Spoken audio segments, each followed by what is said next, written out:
السلام علیکم ورحمۃ اللہ وبرکاتہ۔ الحمد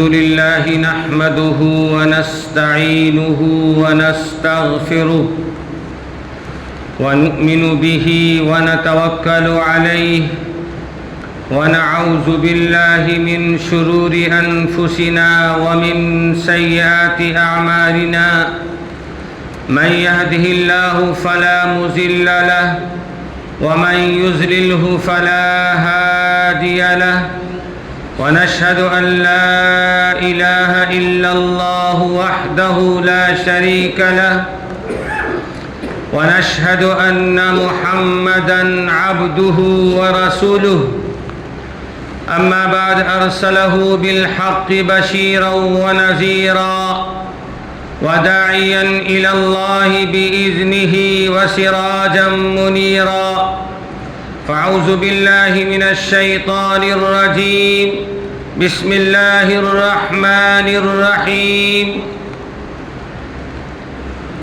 إن الله يأمركم أن تؤدوا الأمانات إلى أهلها وقال في موضع آخر سبحانه وتعالى إنا عرضنا الأمانة على السماوات والأرض والجبال فأبين أن يحملنها وأشفقن منها وحملها الإنسان إنه كان ظلوما جهولا وقال النبي صلى الله عليه وسلم لا إيمان لمن لا أمانة له او كما قال علیہ الصلاۃ والسلام۔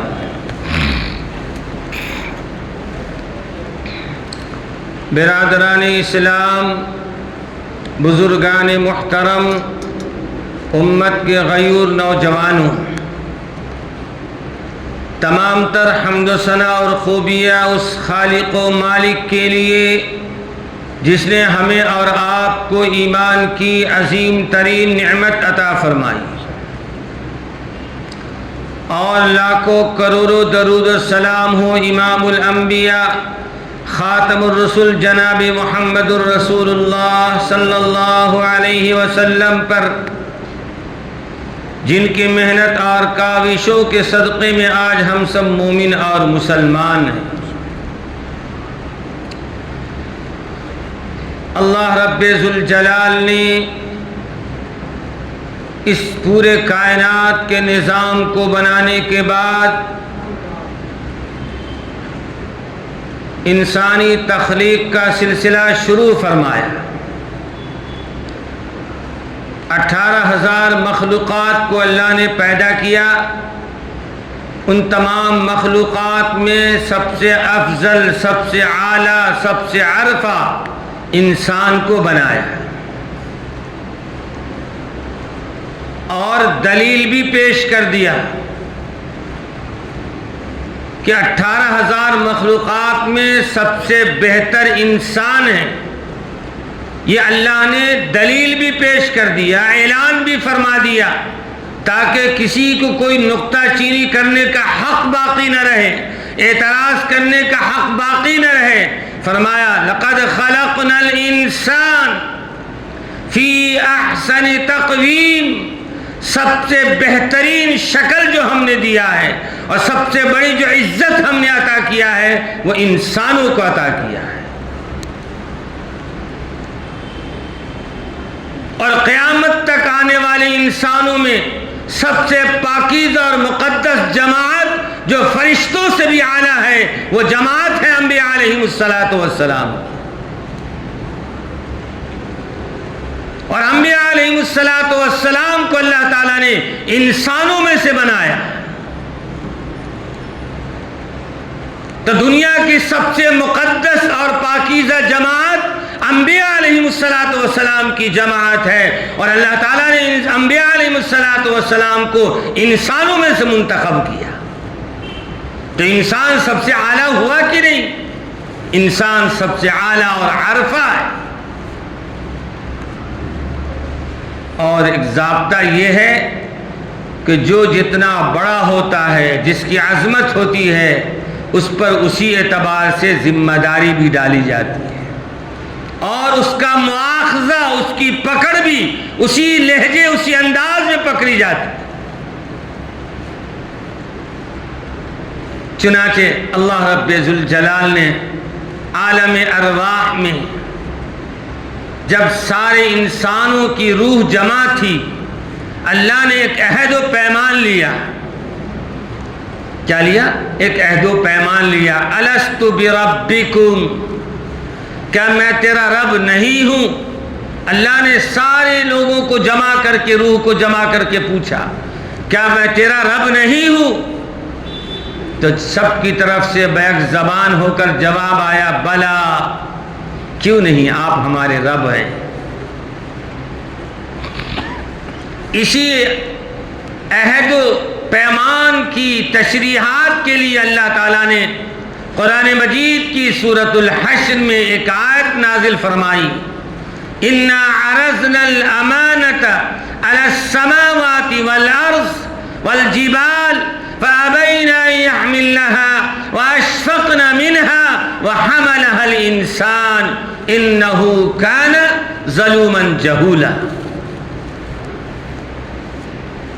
اللہ رب ذوالجلال نے کہا کہ دیکھو ایک امانت حوالے کرنا چاہتا ہوں، امانت علی السماوات، اور سب سے پہلے اللہ نے آسمان کو مخاطب کیا کہ ایک امانت تمہارے حوالے کرنا چاہتا ہوں۔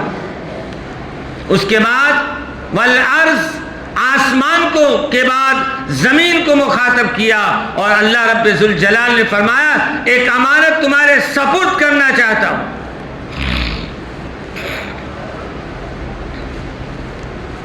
والجبال، تیسری بار اللہ نے فرمایا پہاڑ، چونکہ طاقت اور مضبوطی اور قوت اور جسامت میں بہت مضبوط مانا جاتا ہے، اس لیے اللہ نے آسمان اور زمین کے بعد جو ہے پہاڑ کو مخاطب کیا اور کہا تمہارے حوالے ایک امانت کرنا چاہتا۔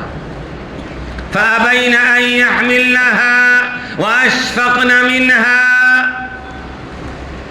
اللہ کی اتنی بڑی مضبوط مخلوق انکار کر گئی، کانپ گئی، لرز گئی، اور کہا اے ہمارے پروردگار، سب کچھ برداشت کرنے کو تیار ہے، ساری طاقتیں اٹھانے کو تیار ہے، لیکن تیری امانت کے اٹھانے کی طاقت اور سکت ہمارے اندر نہیں ہے۔ کون سی امانت ہے وہ؟ وَأَشْفَقْنَ مِنْهَا وَحَمَلَهَا الْإِنسَانُ، اس امانت کو جس کو اٹھانے کے لیے آسمان نے انکار کر دیا، زمین نے انکار کر دیا، پہاڑوں نے انکار کر دیا، فَأَبَيْنَ أَن يَحْمِلْنَهَا وَأَشْفَقْنَ مِنْهَا وَحَمَلَهَا الْإِنسَانُ، اس امانت کو انسان نے اٹھا لیا۔ انسان آپ کو معمولی لگتا ہے؟ اس 5.5 فٹ کا انسان ایسا انسان ہے کہ جس امانت کو اٹھانے کے لیے آسمان نے انکار کر دیا، زمین نے انکار کر دیا، پہاڑوں نے انکار کر دیا، اس 5.5 فٹ کا انسان نے قبول کر لیا، اٹھا لیا۔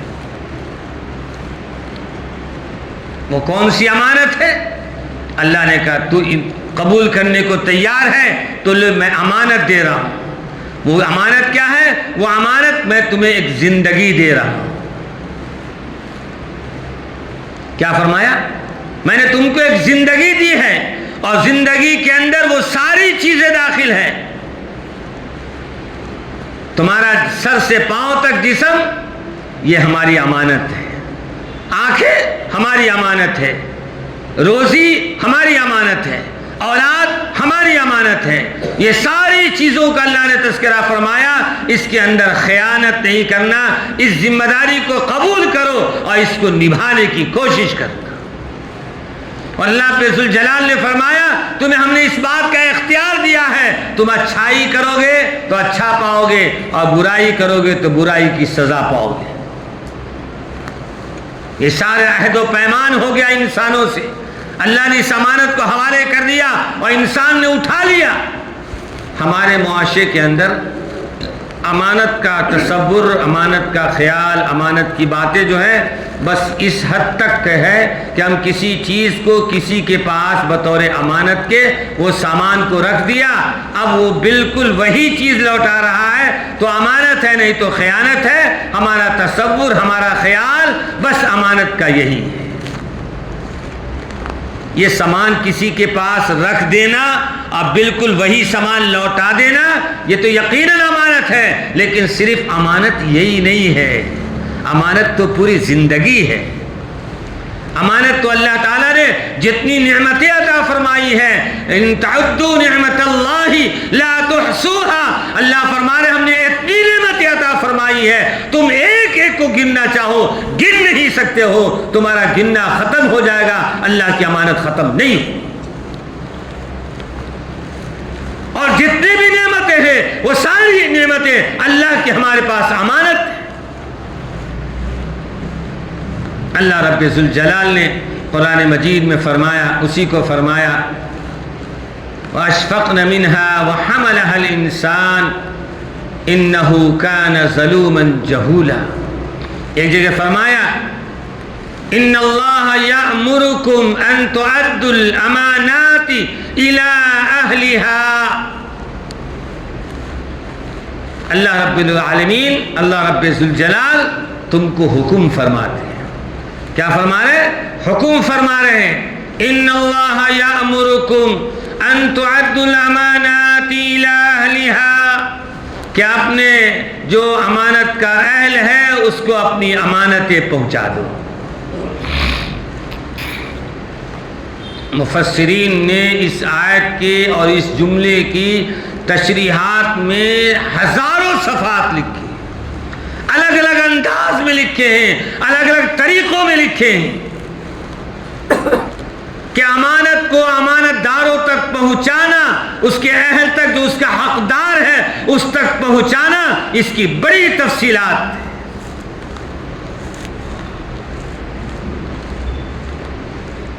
ہم انسان ہیں، بحیثیت انسان ہونے پر ہمارا سب سے پہلا یہ حق ہے کہ ہم اپنے خالق اور مالک کو پہچانیں،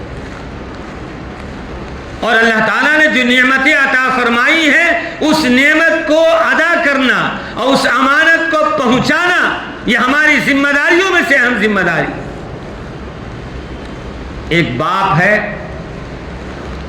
تو اس کی ذمہ داری ہے اس کے جتنے اہل و عیال ہیں، بیوی بچے ہیں، سب اس کے پاس اللہ کی امانت ہے،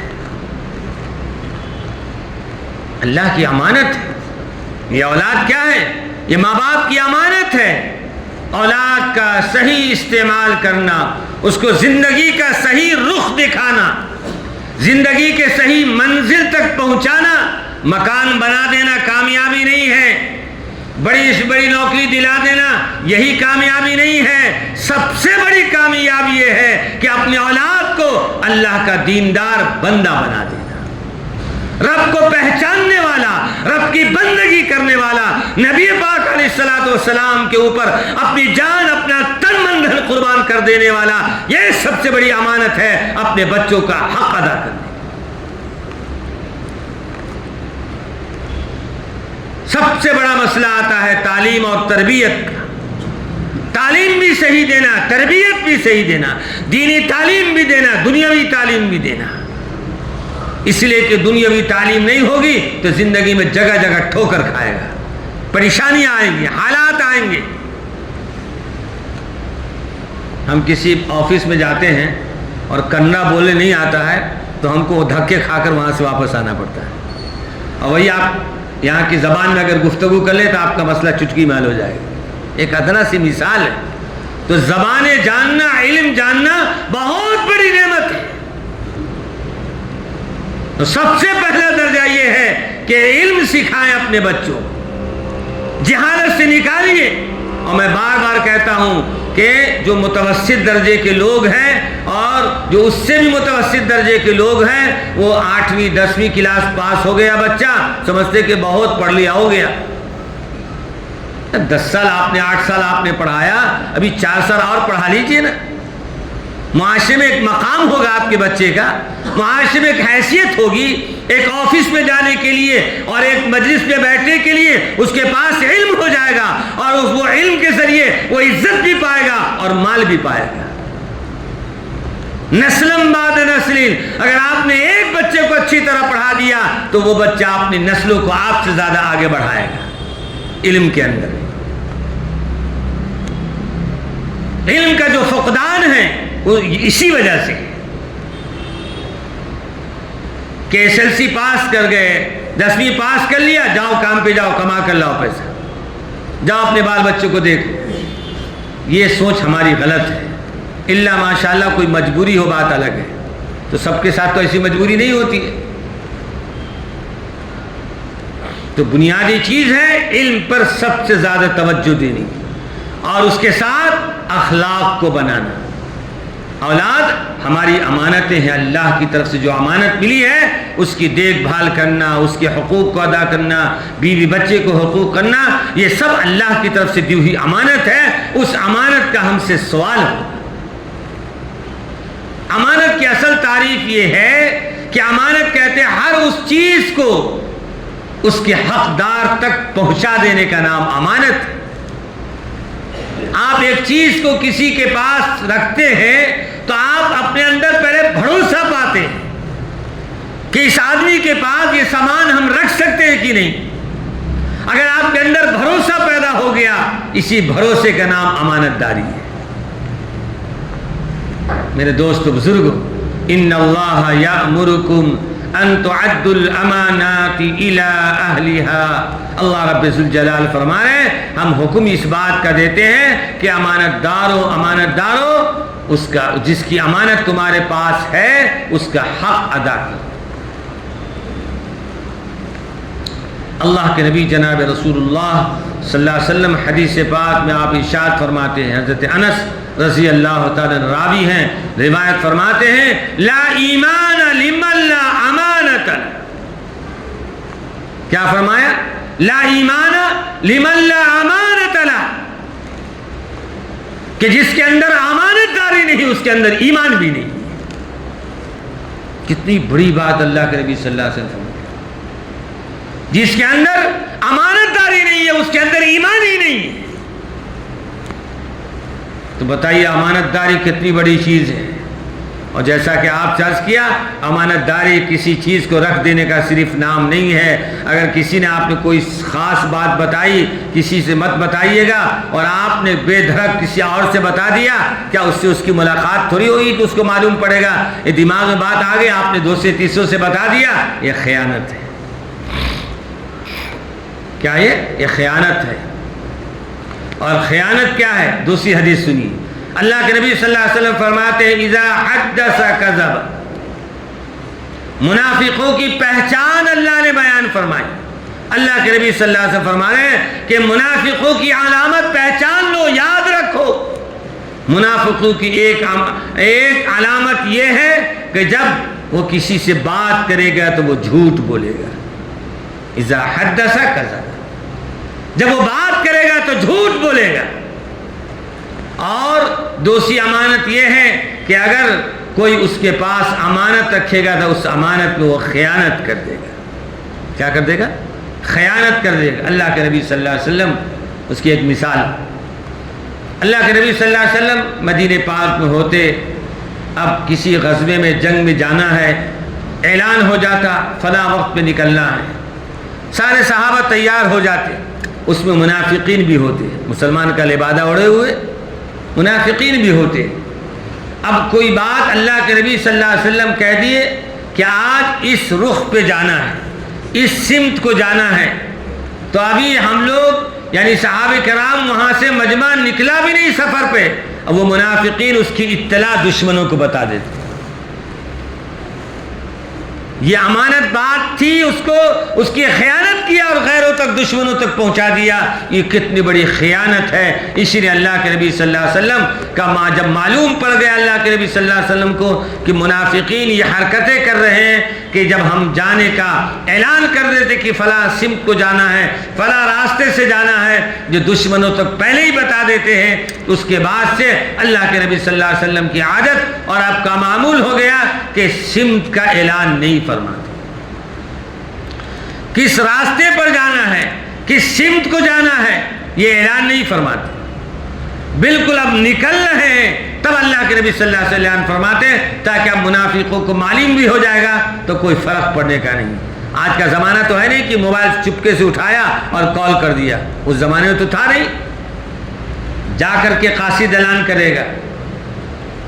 لہذا منافقوں سے ہوشیار رہیے اور اپنے آپ کو منافقوں کی جماعت سے الگ رکھیے.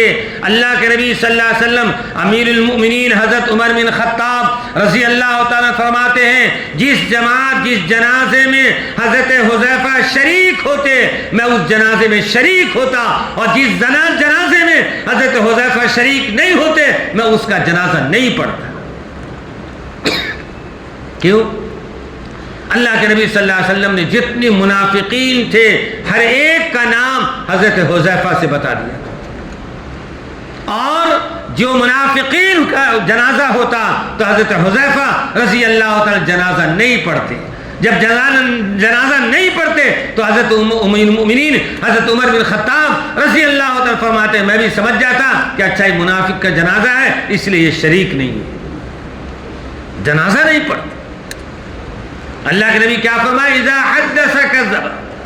منافقوں کی علامت یہ ہے کہ جب بات کرے تو جھوٹ بولے، بات پر جھوٹ بولے، اور جب اس کے پاس کوئی امانت رکھی جائے تو اس امانت میں خیانت کرے. یہ منافقوں کی علامت.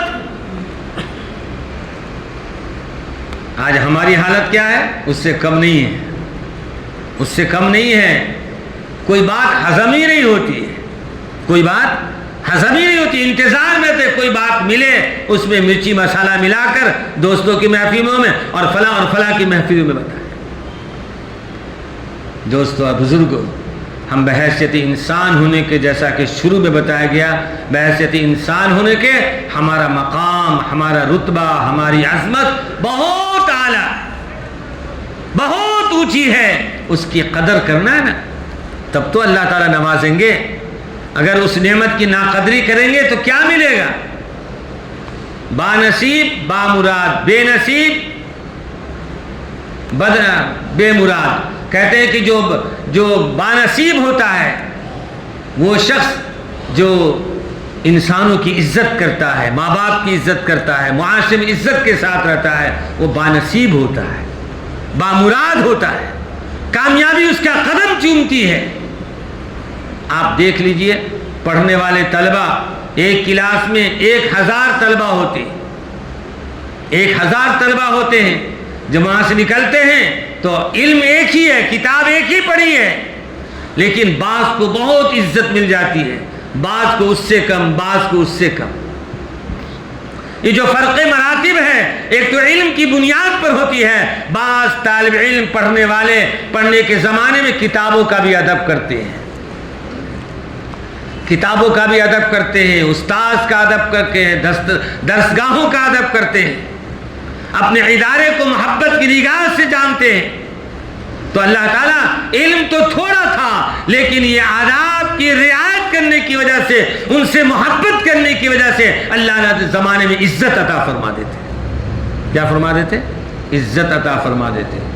ایک واقعہ، حضرت شیخ الہند رحمۃ اللہ علیہ دارالعلوم دیوبند کے سب سے پہلے شاگرد، سب سے پہلے استاد مولانا قاسم نانوتوی رحمۃ اللہ علیہ، اور سب سے پہلے شاگرد مولانا محمود الحسن رحمۃ اللہ علیہ، جن کی تفسیر قرآن ہے شیخ الہند تفسیر.